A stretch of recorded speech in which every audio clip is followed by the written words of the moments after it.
gentlemen, this contest set for one fall. Yes, for the WWE Championship.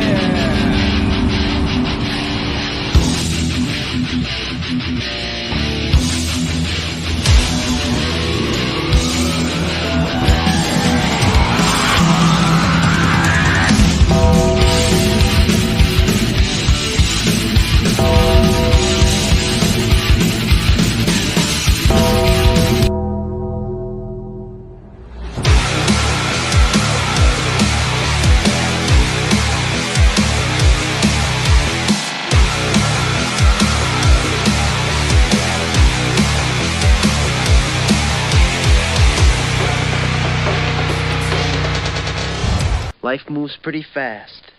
You don't stop and look around once in a while, you could miss it. Welcome to Around the Turnbuckle. I'm the Big Alboski. Conspicuous by his absence is my broadcast colleague, Professor Keith. But don't adjust your sets, kids, because he will be with us at some point. Allegedly. He got a little hung up, but he'll be here tonight. Make no mistake about it. There's no way that I could possibly do an Around the Turnbuckle without the professor, and then I'll get a bunch of messages saying, where's the professor? So I'm letting you know where he is. But my guest tonight on Around the Turnbuckle is here, and his name is Craig Prendergast. What's up, Craig? Hey, man, how you doing? I don't mind if the professor's not here. I can handle one person, two people, whoever.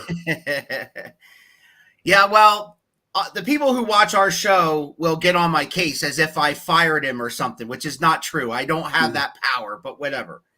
But here we are.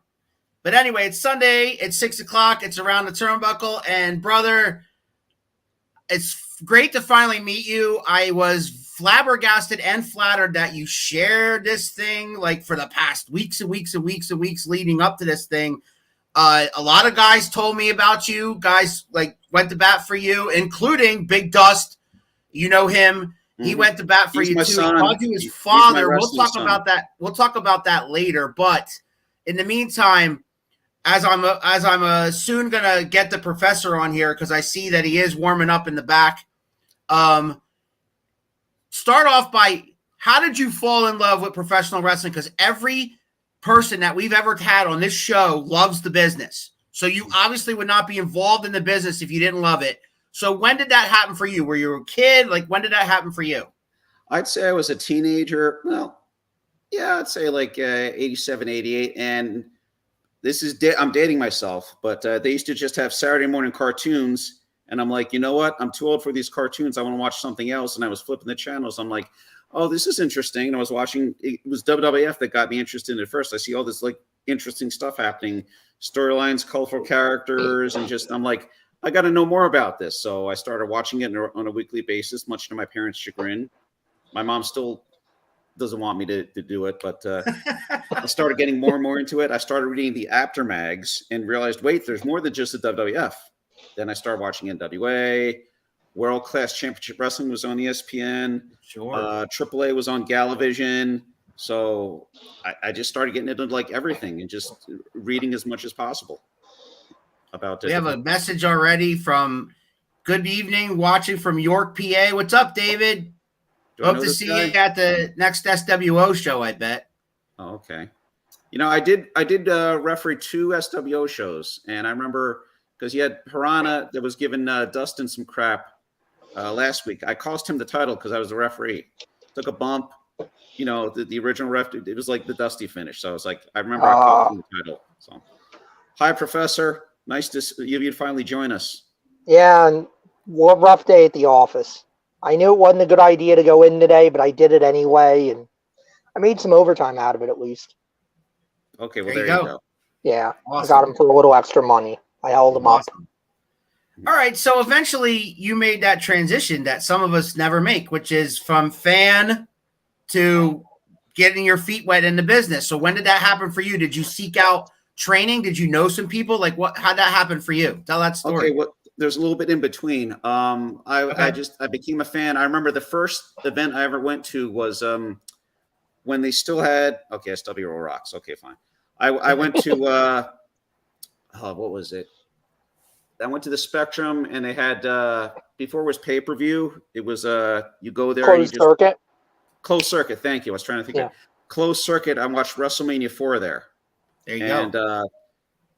And it was just neat being surrounded by all those people and seeing it live. And I mean, not, in front of me, but seeing all that noise and spectacle, I was like, wow, this is great. So I started, again, looking more and more into it. And I realized, there's other shows that aren't necessarily as big as the WWF or NWA that I can attend, and I can get closer to the action. With me, I just wanted to get closer and closer and closer. I went to a few live WWF events. I remember my first WWF event, it was Hogan versus someone or other. Of course, Hogan went over, and I ran to the ring, and I cursed him out and called him every bad name I possibly could. Of course, totally ignored me, but still made me feel good. And I remember going to NWA shows. I'm like, wow, this is like totally different. And this is like even better. And I remember my first, I guess, independent shows before ECW. There was Tri-State Wrestling Alliance, Joel Goodhart. That man does not get enough credit because he started the whole hardcore thing. And before it was ECW and before it was hardcore, it was Tri-State Wrestling Alliance. And when I was in college, I took the subway down to Michael Jack's old bar, Mike Schmidt's bar. I think it was Michael Jackson. Yeah, Mike Schmidt's bar. Yes. Yeah. And to see the shows there, they were the spot shows to build for the quarterly shows that Joel Goodhart ran. And it was Tony Stetson, Johnny Hotbody, guys, Larry Winters, guys like that, Jimmy Giannetti. And they brawled all over the bar, into the seats. They bled. And I'm like, they're right in my lap. This is great. I've never seen anything like this. I want more. So I started going to other indie shows. And at some point, and I will always remember, it was Bay Ragney who allowed me the first time ever to shoot, to take pictures ringside at an independent show. So I did that for 15 years. I shot ringside for 15 years at independent shows. I went to like NWA Jersey, all kinds of different promotions that have come and gone. Combat Zone Wrestling. I started out there when they first started. I was like a ringside photographer. And I even there was this magazine, New Wave Wrestling Magazine. I started sending photos there, popped huge. I saw they used my photos. That was great. Wanted more. That's a common theme with me. It's like, I want to get closer and closer and closer and get like sucked in more. So I started doing interviews, and they published some of my interviews. The interviews that I am most proud of: Road Warriors, Mae Young, and Bobby Heenan. They all also a publication, and I didn't know any better. I didn't know you couldn't just go up and ask them, and I did. They were nice enough to interview this naive young guy who didn't know he could, ask someone. I even got Stan Hansen one time. I just said, "Stan, come here," and I just dragged him into another room. It's like, I want to interview him, and I interviewed Stan Hansen, and he did not kick my ass. Thank God. There you go. So yeah, I did. I shot ringside and did interviews, and I did that before I stepped in the ring. So 15 years of photography, and then you got into some interviews. Mm-hmm. So how was that moment stepping into the ring for the first time? And did you do it, I'm assuming, as a referee? Yes, I did. Interesting story behind that. Zach Connor, the booker of DCW, still books for him, and I owe that man a lot. He came up with this great idea. Who's Chris Vance? What's up, Chris? I'm trying to think of it if I know these guys. No, he's from South Carolina. Oh, yeah, okay, he's a friend of Al's, watches every show. Okay, then I'll just say sup. Okay, so I guess he needs supper or something. I don't know. But anyway, it was Zach Connor's idea. Funny thing, Tony Myers was one of the referees for DCW. Zach Connor came up with this idea. Tony Myers, ref bump, no ref in the ring. And Zach, I was taking pictures ringside. He gestures to me. He's like, come here. We need another ref. And I'm like, me? I'm like, no, we need your ref. I'm like, okay. So I hand off my camera, go in the ring, take off Tony Myers' sweaty referee shirt, put it back, put it on for me. Yo, woo. Okay. Do I know this guy? I don't know any of these people. I'm looking for my guys to come on and say something. I know. I love it when you get support, and we usually get regulars that support us. So those are some of them that just popped up there. Okay. Well, that's good. That means you guys got regulars. Good. So anyway, he comes up with the idea. I come in. I take Tony's out. the referee's out, I put on the ref shirt and I referee the last like 2 minutes of the match. And that's, as far as I know, that's never been done before. A photographer just referee like that. And I'm like, I was just refereeing with ref shirt and like jeans on and stuff like that. And I'm like, this is cool. I want more. So yes, I did go to a school. I did have I did go through all the training that the wrestlers go through, taking the bumps, all that stuff. And I remember I still have the bad back and the baddies, all the stuff to prove it. So I didn't just, get it. It's not a free ride. I went through all the training, and I actually, Mark Harrow is my trainer. I'm going to get a quick plug in real quick for him. Sure. Workhorse Wrestling Training Center. Mark Harrow is the head trainer there. If you ever want anyone to train you, if he could take me, a schlub who had no athletic ability whatsoever, and make me into an athlete, he can do that for anyone. Where's that at? Oh, that's funny you asked that. That's in Felton, Delaware, 34 Kent Avenue. And Mark Harris had a bunch of schools, and I've been to them all. And it's funny because like the old story. The schools start off, it's just like in a barn or something like that. And and start off like in a barn or this, that, and no air conditioning and no heat or nothing like that. So that got me prepared for like if I go to an arena, there's no air, I'm used to it. If it's freezing cold, I'm used to it, And so Mark Harrow trained me, and he trained me very well, and I owe a lot to him, a lot of my success to him.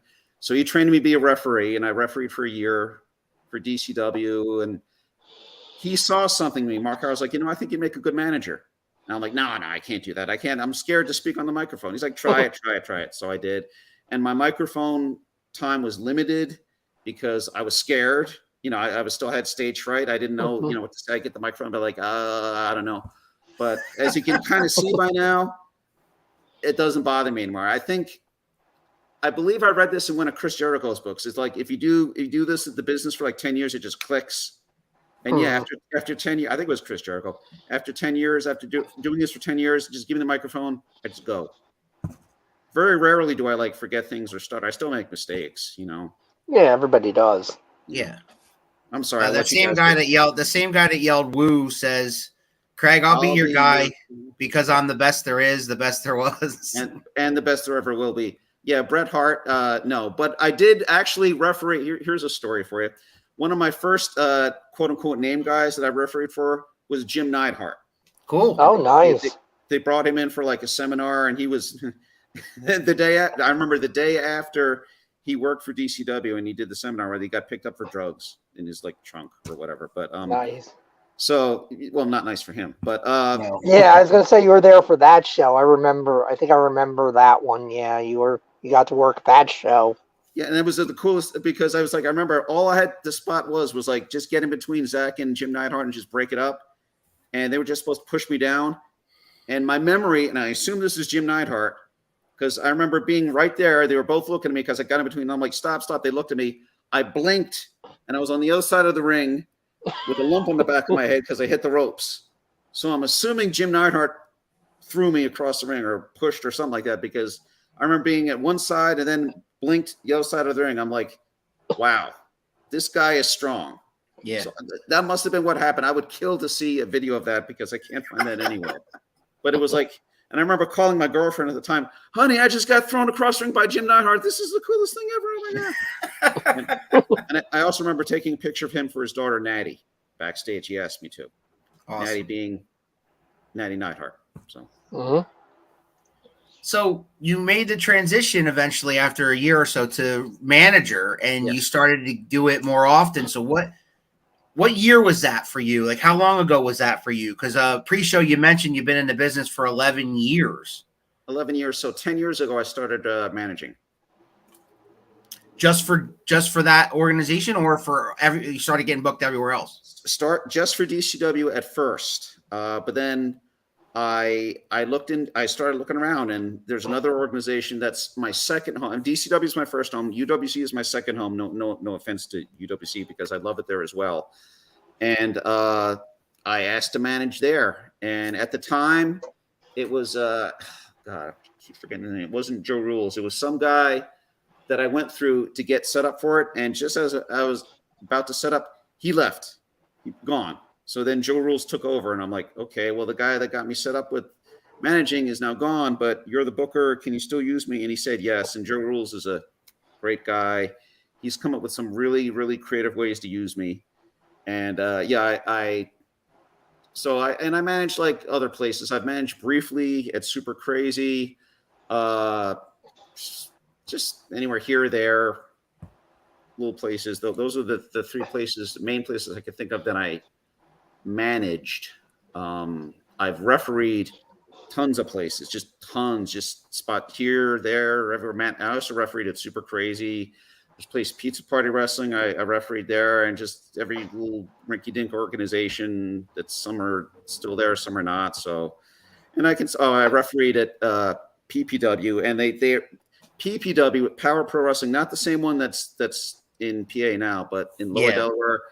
I love that promotion so much. I'm really sorry that they stopped running, but they're, along with DCW, one of the first ones that did the thing where they turned me from referee to evil heel manager.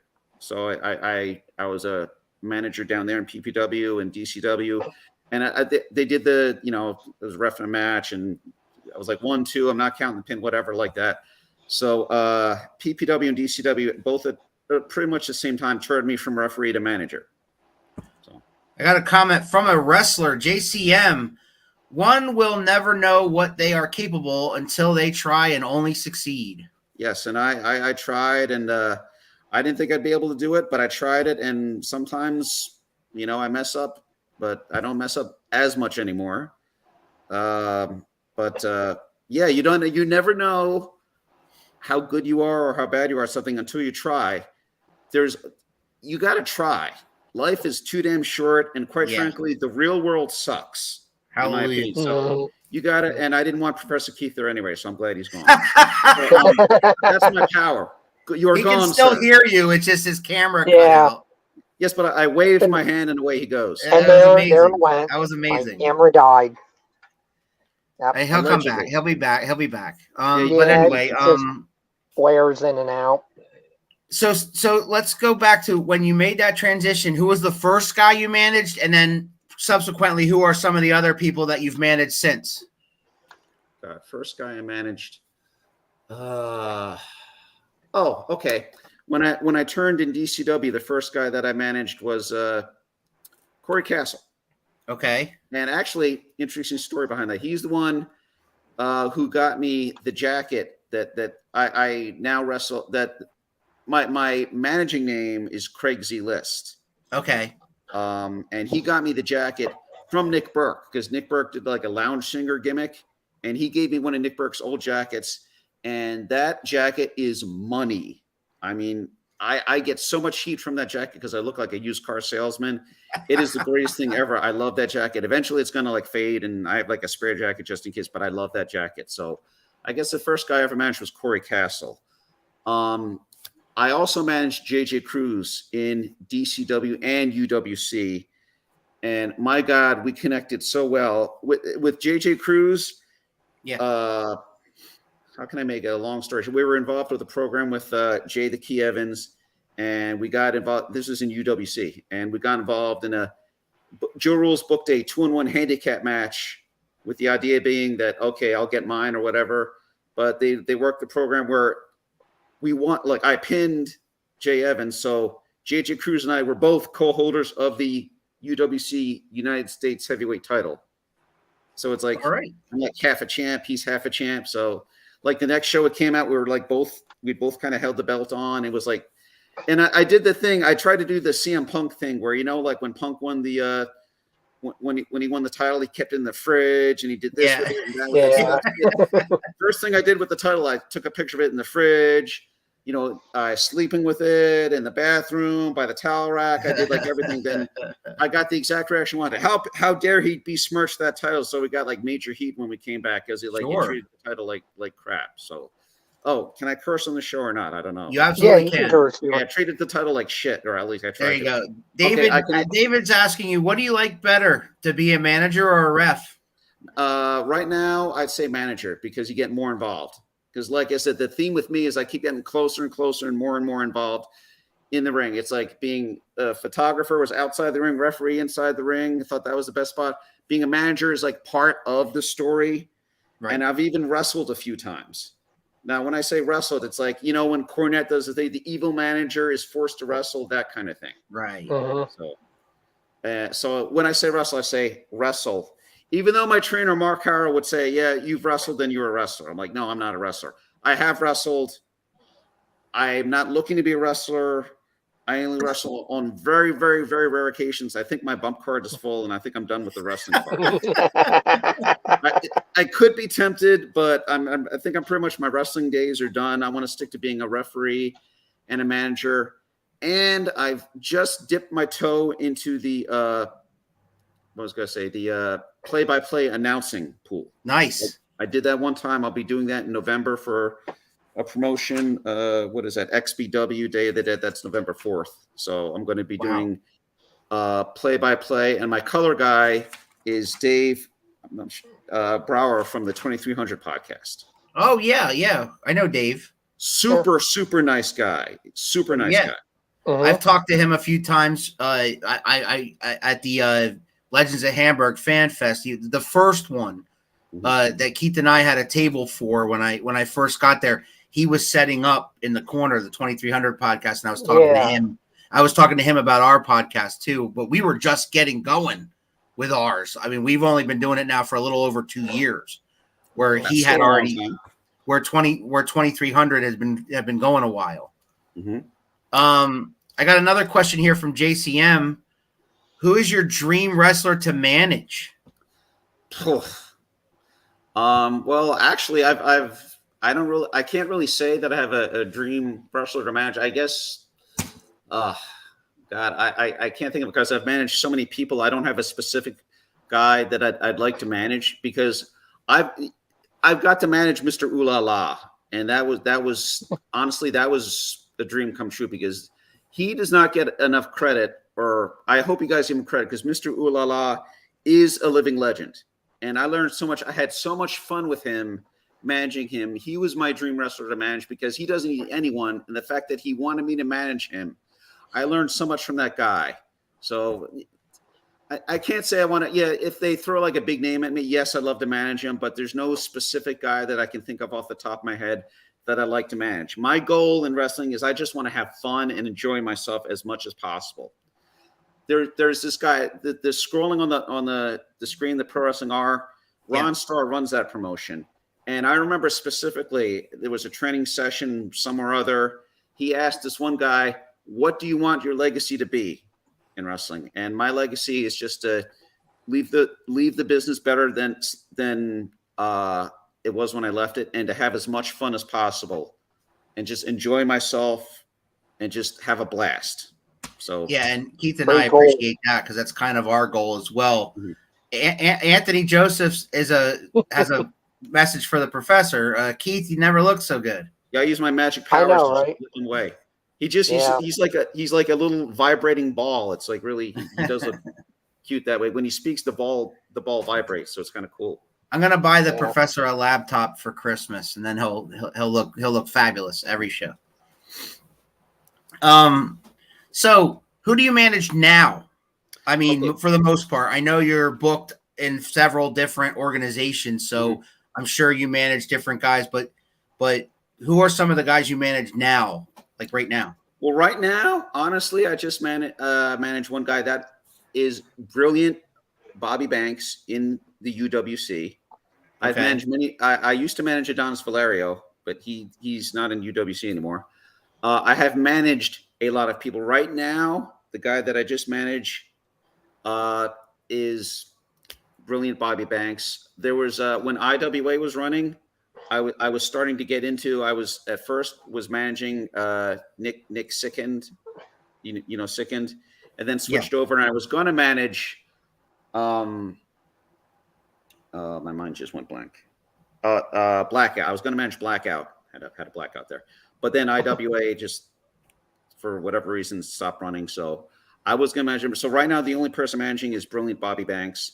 But I'm open to managing anyone. I've managed tons of people. Just Delmonico Destroyer off the top of my head. just anyone who needs like someone to represent, who needs someone to talk, I can manage them, because I finally learned not to be scared behind the microphone. That's the thing. You just can't be scared, because one thing, if I had to say, if you have to take one thing away from wrestling, is that if you mess up and no one notices, you didn't mess up.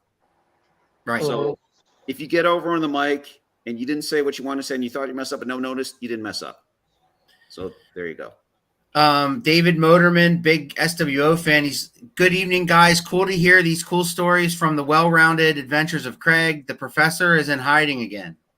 Yeah, I don't know what it is. This thing just doesn't like my camera anymore. It's like he's got the little circle there. It's like bloop, bloop, bloop, bloop, bloop. So it's like he's like a cyclops.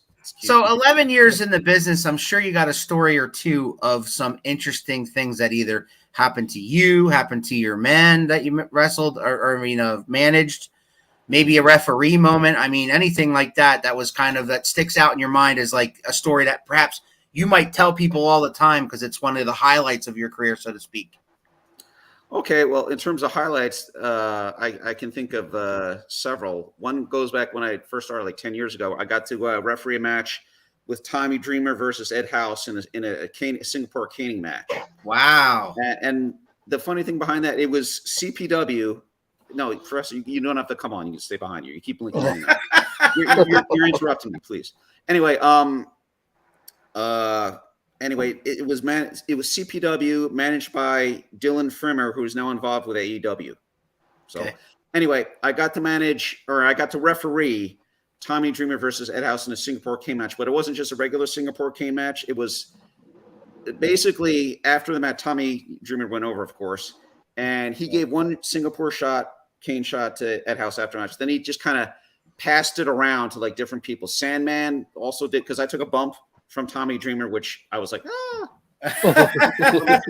front row and watch him, and he bumped me, and I'm like, this is the coolest thing ever. I keep thinking this is the coolest thing ever, but I've done other stuff too. So when Dreamer bumped me, Sandman came in and did the save order. So he gave the cane to Sandman cane to Ed House, and then he's like, well, who else needs payback here? Okay, ref, you got bumped. Here, you cane him. So I'm like, oh, I get to cane Ed House. Okay. So I literally whack and cane the guy. I'm like, this is the coolest thing ever. I thought that was the coolest thing ever. It was cool. But another thing that really sticks out, I got to referee a match, Jerry Lawler versus James Ellsworth. Wow. Oh, wow. I got involved in the finish. And I even have pictures of me and video too of Lawler like threatening me. And like, I was like, I'm going to bust you up, ref, and stuff like that. And I'm like, this is the coolest thing I've ever done. I'm like, this is so awesome. And so refereeing Jerry Lawler was awesome. I guess like he's the biggest quote unquote name. And then I mentioned the thing with Jim Neidhart. That was cool. But when I was involved, the last program that I was involved in DCW, they made me the president, so I was like the evil president. And that was such a good program. I had so much fun with that. I got to run with it, and I got to do like the powder spot, where you throw powder and the guy ducks and the other guy gets hit. Right. And it just got over so well. The whole storyline got over well, and that was just a great way. And then like the next show, they like fired me, and that was it. That was my end of the in-ring performer. So that was a great way to end it. I love the story, and I was able to turn the guy I was managing face. That was like the last thing I did. I turned him face, and I'm like, this is awesome. And DCW put me into their Hall of Fame. Oh, so cool. That's a moment that I have the plaque hanging up on my wall, and I'm very touched and very moved that they did that. And so that's also a highlight. So I've had several highlights. I got to referee. I worked with Mr. Anderson too. That just popped into my head. That was like a one-time shot for like ACPW. I just dumb luck. Oh, super highlight. Remember when I said I went and I saw WrestleMania 4 closed circuit TV? Yes. Yep. Okay. One of the matches there was Demolition versus Strikeforce. I saw Demolition beat Strikeforce for the tag belts. Tag titles. The tag titles, yeah. And at I think it was Keystone Championship Wrestling, they needed a ref. David Klein, who's the promoter of DCW, was nice enough to refer me, say, yeah, I got a ref. You can, this guy come down. And they like, okay, I'll come down to the show. And you know how they divided the refs. Okay, you ref, you do 1, 3, 5, 7 match. The other ref will do match 2, 4, 6, and 8. Sure. And just by dumb luck, it's like it's like great. I get to manage 2 Cold Scorpio. That's awesome. But then like, you know how like these guys want to leave early or these guys want to switch. They got switched up. So I got to manage to my knowledge, I got to manage Demolition's last match ever. Wow. And that blew my mind. It was an 8-man tag. And I remember specifically Smash Axe was in the ring. He's like, ref. And I'm like, yes, sir, Mr. Axe, sir. Where's the tag rope? I'm like, use your imagination, sir. Just pretend there's one there. I just improvised. So, and they had their match. And I remember after the match in the locker room, because, you know, I go in and I say thank you. And I shook their hands. Everyone was like, you know, patting themselves on the back. And I remember specifically the manager of Demolition, who I won't name. I mean, their real life manager, whatever. He's like, okay, who wants shots with Demolition? And everyone in the match, it was an 8-man tag, all 6 wrestlers and me was like, yeah, right here. So I got a shot at me with Demolition. And as far as I know, this was their last match. It was like KCW. It was Keystone Championship Wrestling. If that wasn't their last match, let me know. Please, someone let me know. I'll be highly disappointed. But as far as I know, I got to referee Demolition's last match, and I'm like hanging my hook on that. That was an honor. Awesome. That was an honor. That is awesome, man. That is awesome. And professional wrestling is moments, right? I mean, it's personal moments for us. It's personal moments for those who are involved in the business. It's personal moments for the fans at some points where they live a personal moment, whether it be a WrestleMania or whatever, or maybe they were at a live event and they were there when something happened. I mean, that's what professional wrestling is all about to me. It's moments in your life, in my life, in Keith's life, in everybody's life. It's moments. Yeah, you don't remember entire matches or this or that. You remember moments and how it made you feel. Yeah. Here, I'm going to throw something I know this is completely out of context, but what made me really completely 100% fall in love and want to do more, I sat front row for every Philly ECW show. Oh, you yeah. can actually see me. I looked totally different back then. You can like see me in the crowd and whatever. Eddie Guerrero versus Dean Malenko, their last match, 2 out of 3 falls. You know how people say grown men don't cry? Yeah. Grown men were weeping, and I'm not ashamed to admit it. I was weeping because they were leaving. This was their last match. They were going to WCW. Right. Grown men were weeping. They were chanting, "Please don't go. Please don't go," which I've never heard. I can't put into words the emotion that was in that arena. You had to be there. I can't describe it. No one could describe it unless you were there. Right. I was crying. My friend Mark, I was sitting next to, he was crying. I hugged Eddie Guerrero, and I was like, that was pure magic. That's the best match I've ever seen live. If you ever see the unfiltered version where he's going around, he's hugging people, you can see grown men crying. You can see the reaction. You get standing ovation, and that's the best match I've ever seen live. That was pure magic. Awesome. That's what I'm talking about, man. That's the passion for the business. Whether you're involved in it or not, everybody that's involved in it in one way or another, whether you're a fan, a ref, a manager, a wrestler, broadcaster, ring announcer, whatever, you have a passion for this business and stuff like that we care about. I mean, I'm sure if Keith and I were in the building that night, the same thing. We would have been crying, I'm sure. Yeah. Keith the Blonde. So, for those who have never seen you perform, tell us about Craig Z List. Tell me about what kind of guy that guy is, and what part of you does that guy is derived from? Okay, well, Craig Z List. Again, my trainer Mark Harrow came up with that name. At first, I hated it, to be honest, because I thought, it made me think of Craigslist. And I'm like, all kinds of shady things go on that. And I'm like, ugh, But then it grew on. And I'm like, I don't want to be seen as a skis. But honestly, it grew on me. And it just is. It's really cool. It's a play on words. Craig Z List. Craig's List. So he's a guy who knows everything. And he's better than everyone. I don't want to sound like MJF, but he's always right. Never wrong. He was wrong. He thought he was wrong one time, but he was mistaken. Okay. He knows everything. Everyone's against him. He knows how to bend the rules, and no matter what he does, he's always in the right. He knows what's best. Everyone's always picking on him. He feels maligned because everyone's always out to get him. It's always a big conspiracy, and he doesn't get the credit that he deserves. He deserves to be in the main event at every show because he is just that good, and his wrestlers deserve world title shots all the time. Absolutely. Yeah. So that, and Craig Zlist, he hates the fans because they're a bunch of morons, and they are, for the most part, they are. Damn, my computer's shaking. My computer's on my lap. That's why it's like shaking. So It's all right. Earthquake. No. Yeah. So Craig Zlist is a know-it-all who has more knowledge in his little pinky than all the fans in the building combined. So, and he's a smart ass and hates the fans and basically. Oh, and he's a stunning dresser. He wears that coat well. And if you saw that coat, you'd be like, "Oh, that's disgusting." So that's why I went. My wife saw that coat and she was like, "What the hell is that?" And Exactly. that reaction right there, that's what you're after. I mean, that's what you get. That's the reaction that I want. Mm-hmm.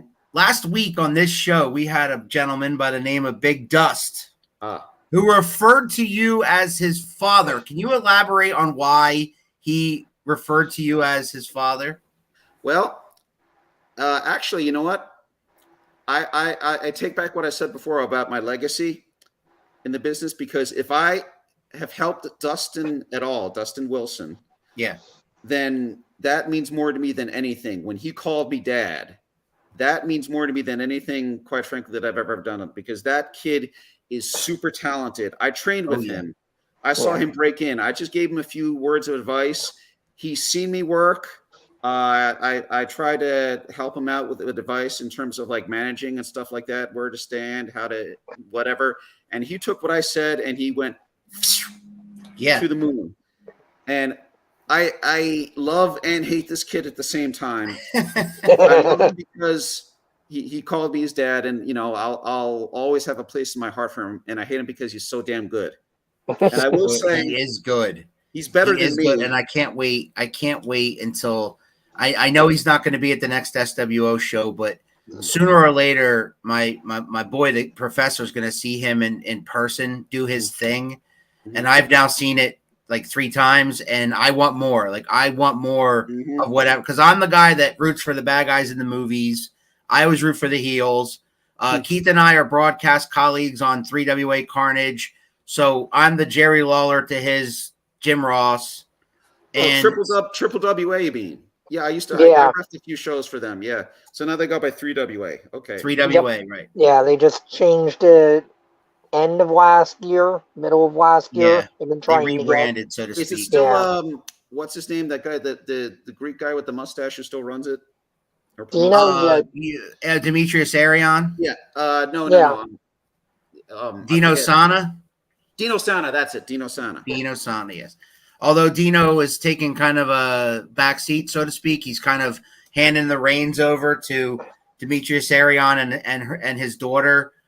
He's still going to be involved, but he's kind of like, basically he retired last month, and he's letting them kind of, take over the reins, so to speak.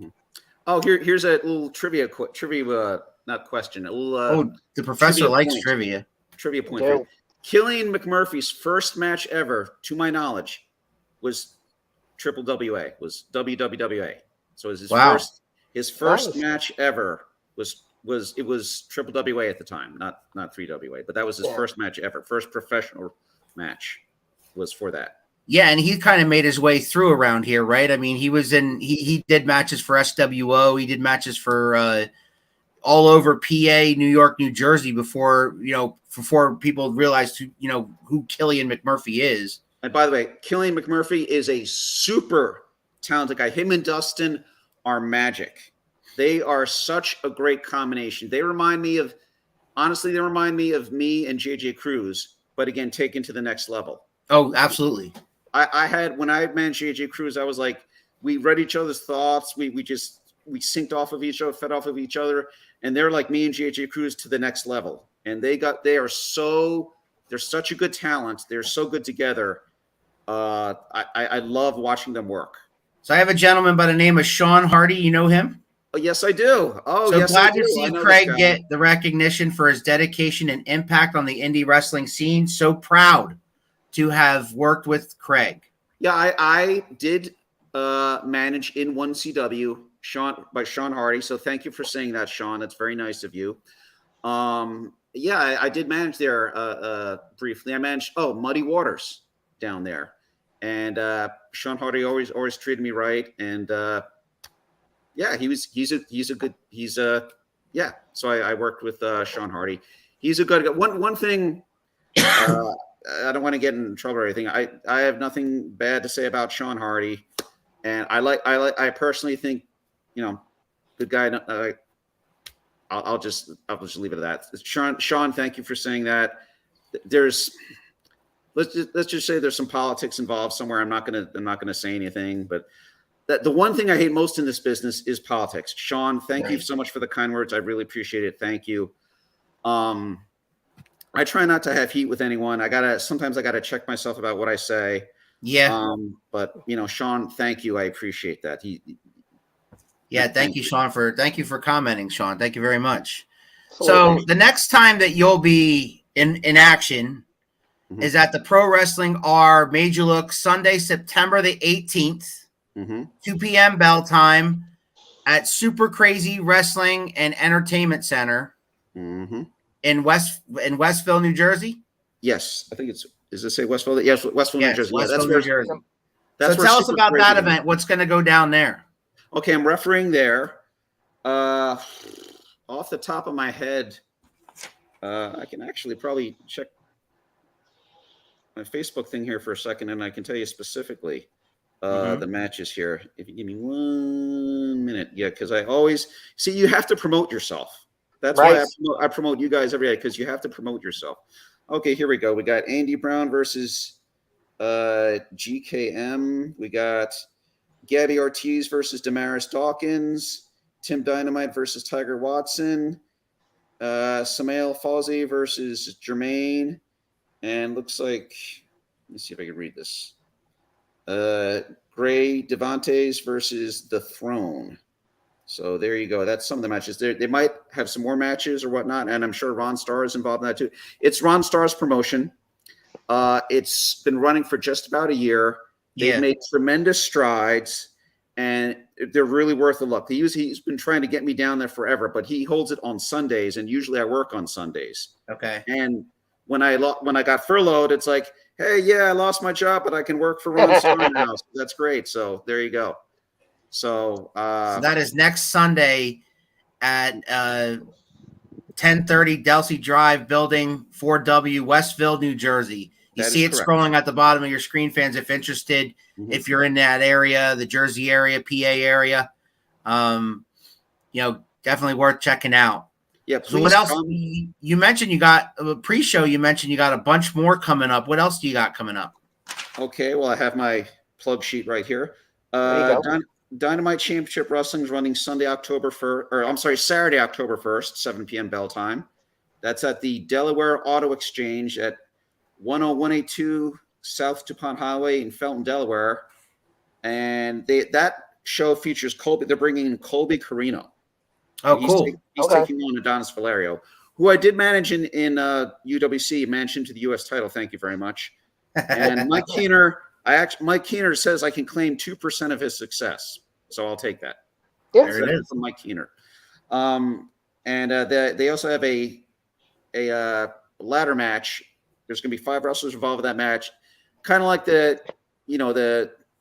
Money in the Bank. Money in the Bank, yeah. Their DCW's version of Money in the Bank. Whoever climbs it gets a briefcase, gets a heavyweight title shot at some point, and they can cash it in and like all that. So there's that. And now, sadly, the other thing I hate about wrestling besides politics is when 2 promotions that I work for run on the same date.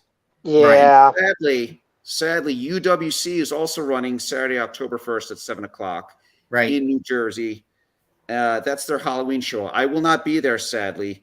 But anyone who's in the New Jersey area, please come and see it. It's family wrestling entertainment. Is that Bordentown? That is, it used to be Bordentown. I forget where it is now. I thought I had the address here, but I do not. Okay. Actually, hold on. No, I don't have it.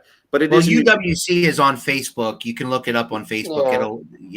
They're on there. It is Yeah, I in New figured- Jersey. I don't know if it used to be. Actually, hold on 1 second, and I can tell you. This Bordentown. Yeah, Bordentown. You're correct. Bordentown Elks Lodge, There it 11 is. Amboy Road in Bordentown, New Jersey, and it's considered family. I have a problem with the term wrestling and family entertainment because it involves Yeah. violence. So really, violent wrestling, whatever. But even in the Bible, there's like violence. So, okay, it's family entertainment. Bring the kids; they'll have a great time. It's the Halloween show. Dress up like whoever you want. There'll be candy. There'll be contests, all kinds of stuff. It's promoted by Lois and Dave Thomas. Joe Rules is the booker there.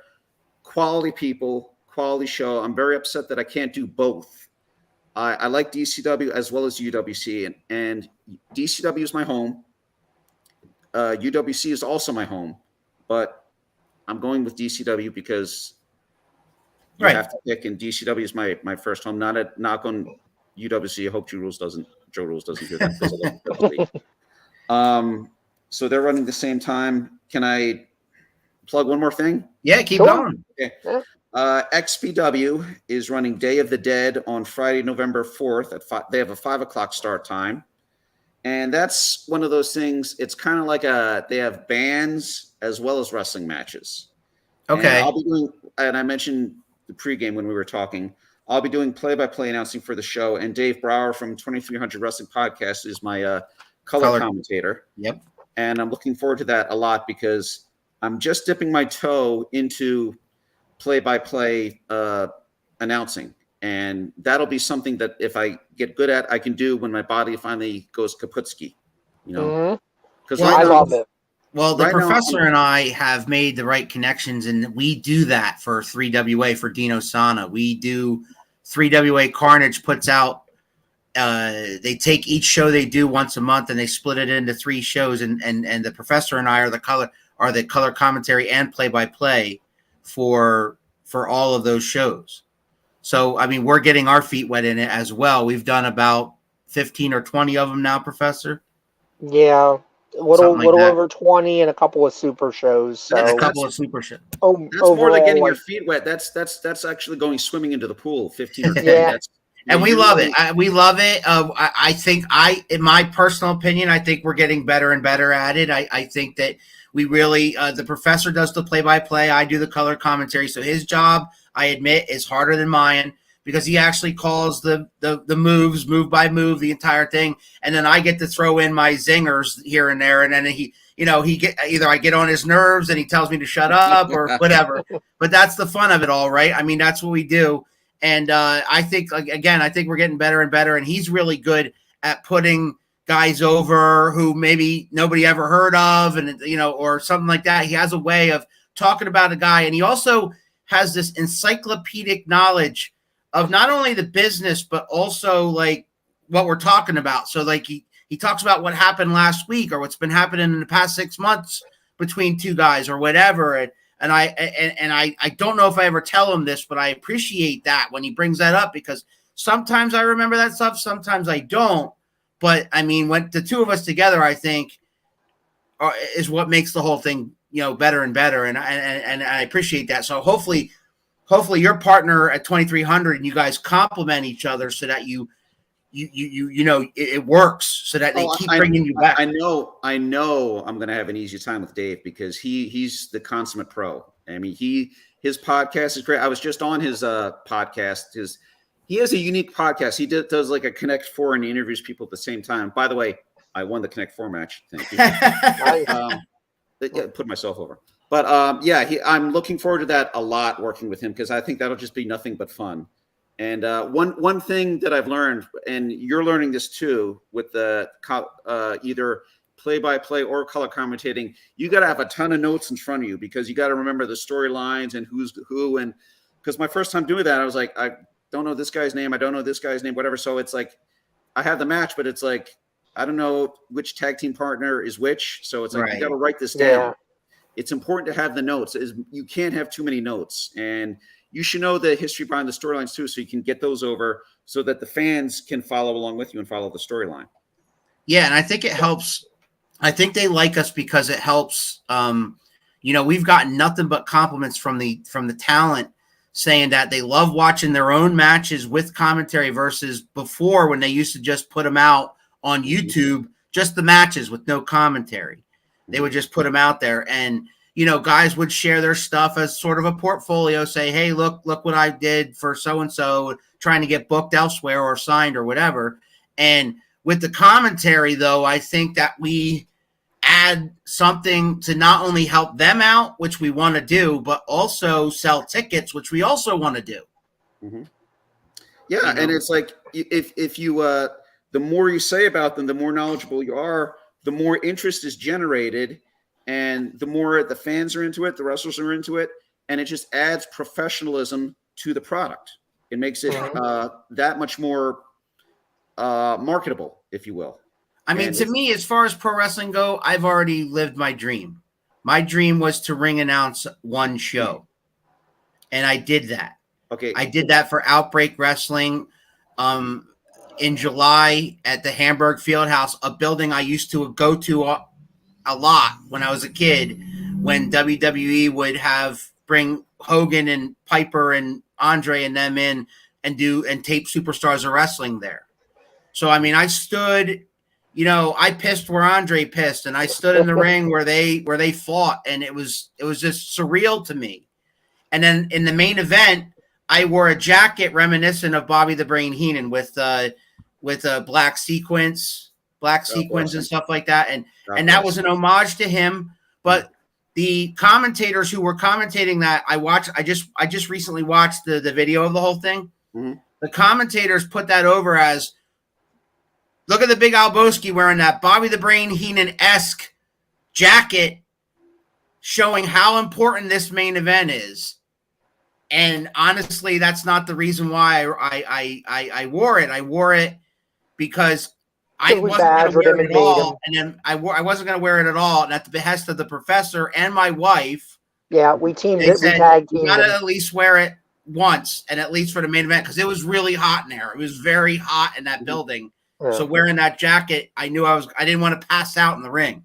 Yeah, I refereed for there was this one promotion, WPW. They run up there, and I got to referee some shows up in that ring. So that's pretty cool. The history there. It's like, it was awesome. Yeah. It was surreal to me because, that was the first wrestling event I ever attended. I might have been 5 or 6 years old at the time, back in 1981, 82, whatever it was.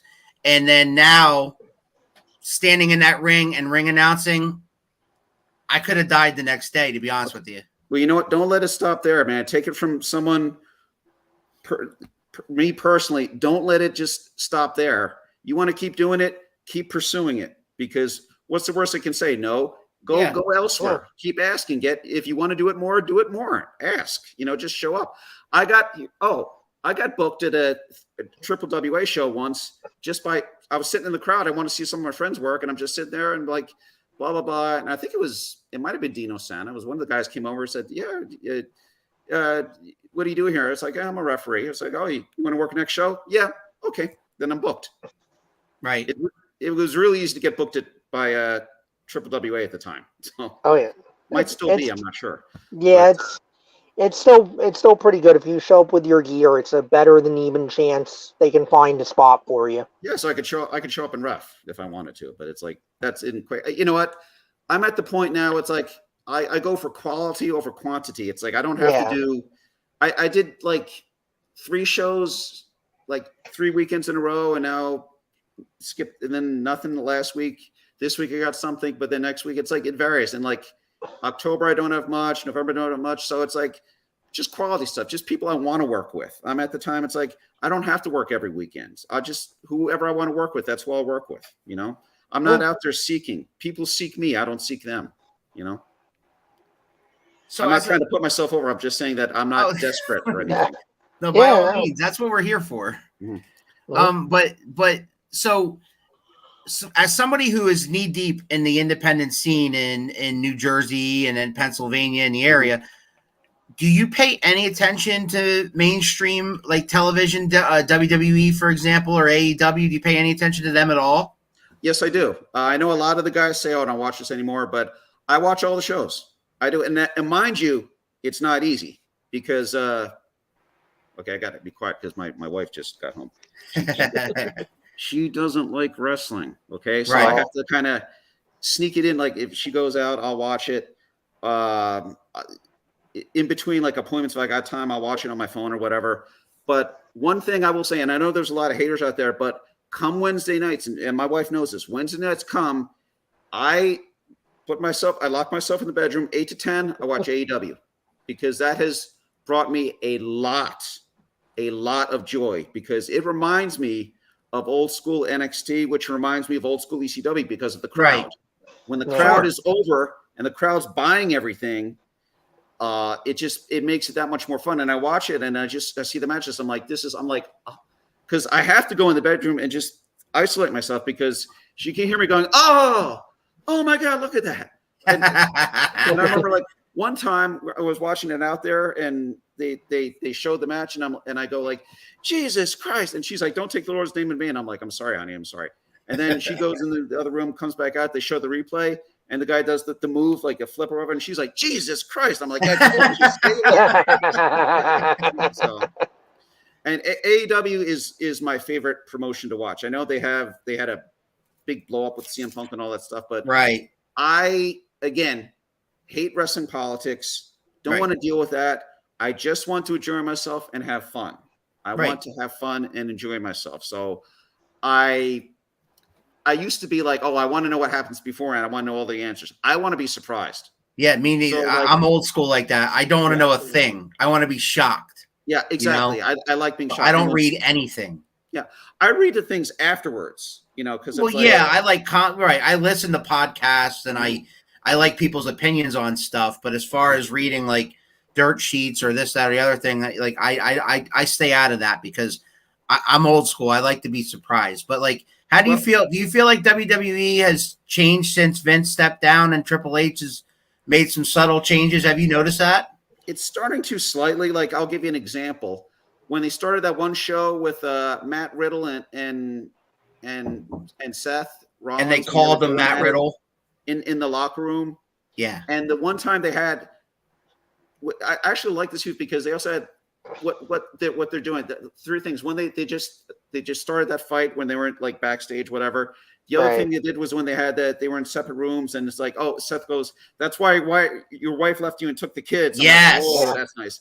Yeah. After the cameras were rolling in the parking lot, when they start to come in, they start going at it. So Vince wouldn't have done that. Right. So I'm starting to see it. That the plans are already like the deep set plans are already there. Wait a few more months, and I think you're going to see a lot more changes for the better. I like it. I like their first names are back. They can say wrestling instead of sports entertainment. You can say hospital. You can say hospital again. It's amazing. They're not medical facilities. All right. David, I'm going to get your comment in at the last minute. Love to see you manage an SWO, maybe Prince Piranha or Praise Me Practice. You know what? I did I refereed 2 SWO shows.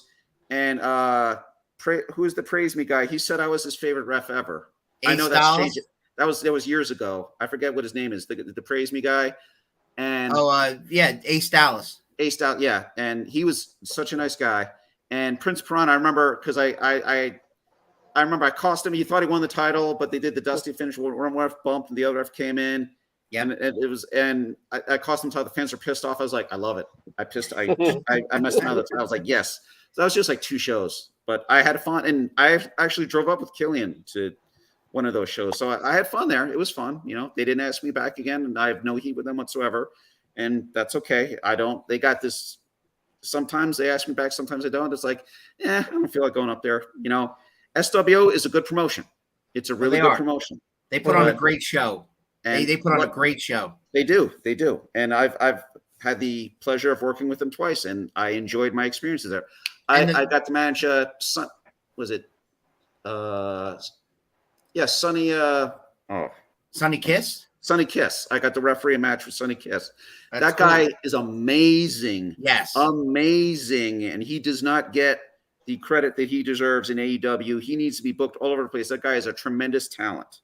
Well, he is booked all over the place, just not Okay, AEW or WWE, Well, but he is. He's a tremendous talent. He deserves a lot of credit. I loved refereeing his matches. Speaking of tremendous talents, we got one last comment here from Greg, the Thundercat winners. Dude, you need to ref one of my matches. This is a 17-year pro in Alabama. That means you need to come up here, Greg. Yeah, because I'm not driving I down don't to think he's going to Alabama. my cutoff is like 2.5, 3 hour drive. I'm not gonna drive down to Alabama. Bama's like a 12, 13-hour drive for him, Yeah. something like that. Yeah, that's not going to happen. He wants to come up here and work for like one of the promotions I work for. No problem whatsoever. I'll manage him. I'll ref him, whatever. Yeah, that is funny. Yeah, I'm not like one of the boys that'll drive like 8 hours, do their 10 minutes, get the $10 or whatever, and drive back home because I got to work the next day. Yeah. All right, man. So we're gonna get you out of here with. Is there anything else you want to promote or say or do before we get you out of here? Well, again, I want to thank Zach Connor for getting me started. JJ Cruz, who I worked with a lot. Mark Harrow for training me. By the way, I think I'll plug it again. Workhorse Wrestling Training Center. Mark Harrow is a great trainer, and I wear this band because I trained with him. This band reminds me that if you work hard enough, you can achieve anything you want to. So, and I also got to manage Mark last week, so that was fun. If I got to say anything, some parting words, have fun or don't be in the business at all. And also pass on what you learned, open your ears, shut your mouth, and never stop learning. Yeah. Great advice. Good stuff. One last thing. The professor doesn't know that you're wearing a Eddie Gilbert t-shirt. Oh, wait, here we go. Oh, nice. King, I only wear this on special occasions, so you guys should be honored. Oh, we are. That's why this shirt has lasted as long as it has. This shirt's 24 years old. I only break it out on special occasions, so Yep, you should be flattered. Yep, I've gone back and I've seen that stuff. The King of Philadelphia, Eddie Gilbert. And I was there. I sat front row for that. That's awesome. So, Craig, don't leave when we go off the air, all right? Okay.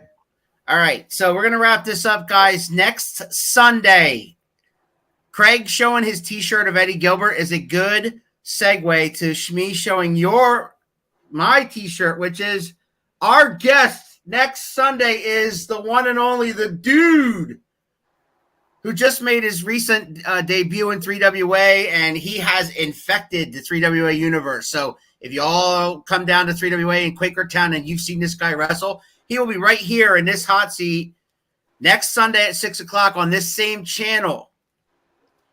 Meantime, some other quick announcements. If you are a wrestler, a manager, or any affiliation of professional wrestling, a promoter, let's say, you have any events coming up, wrestling events coming up in the tri-state area, New York, New Jersey, Pennsylvania, that's pretty much our reach. Contact me ASAP. I'm taking October bookings right now, so just send me a message via Facebook, whether it's on the Around the Turnbuckle page, the 2M1L Media page. Also, don't forget to like and subscribe our video and share our videos to help spread the word. Support your local wrestling, guys. That's what we're all about here. Support your local wrestling. There is a lot of wrestling to be had in your area, usually with stone's throw from your house. Can I break in one last thing? Absolutely. Just what you said. It's like, if you don't promote yourself, no one will know about this. I plug this show every week on my Facebook page. I want people to know about what I'm doing. Every show that I'm at, I plug it every day.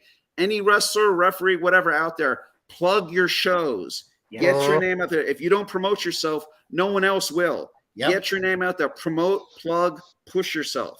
Stir your pot. Stir the pot, man. Cut a quick 15, 20-second promo and put it on your social media telling people what you're all about. That helps. Trust me. Sometimes you might say something that comes onto your mind and nobody might not know what you're talking about, but you're like, I want to see this guy. Where's he wrestling? And then on your Facebook page, maybe it has a link to where you're wrestling next. Simple things like that, guys. It's not rocket science. All right. For the professor, you have any parting gifts? I just want to thank Craig for coming on and being so generous with his time and his stories and everything else. We really appreciate it. What's this about parting gifts? Gifts? I'll take them. Come on. I knew you were going to get in trouble one of these days saying that. Somebody was going to go, wait a minute, gifts? I would like those. Words of wisdom from the professor are parting gifts alone. I'll even take a T-shirt. Throw me a T-shirt. I'll take that. We can make that happen. Yeah. All right. Al has like a warehouse of those. I do. It'll come in handy whenever we blow up. Anyway, go ahead. Keith, is that it? Yeah, I just wanted to, as usual, thank him for his time. I apologize for my camera. I don't know why this keeps happening every week, but I just like the fact that you look like a bouncing ball with whenever you talk, you vibrate. It's like really. I kind of dig it too. Yeah, I guess I could put a still picture up, but I feel like it would not be as cool. It would not be as cool as that little ring that vibrates. No one knew you'd put up a picture of the Undertaker or something. I did see it for like 2 seconds. You blipped in once and blipped in twice. So yeah, that seems to be what it does. It like cuts in, cuts out. I don't know. I blame Al. Al did it somehow. Yeah, it's always me. It's always me. All right. We're going to wrap this up. We'll see everybody next Sunday right here at 6 o'clock for Around the Turnbuckle. For the professor and Craig Z. List, I am the Big Alboski, and we'll see you guys next time. You think you know me?